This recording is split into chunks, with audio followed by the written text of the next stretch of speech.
bay tịnh mày mơ môi rọ bay xì nó bây giờ rào vậy mình sẽ chay vào đây ơi đó coi ai à mình đặt bao ấy mày vậy mình bây nhà tờ liên lên lên tờ Cái bùi cay không? mở đặt bài thì xây ạ hôm nay đã đào nè boy so cho giật đã nè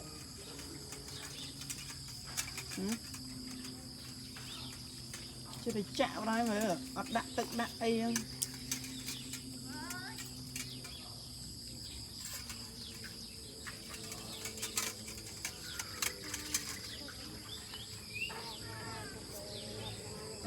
nào nó ra bài xì rồi gì mới smell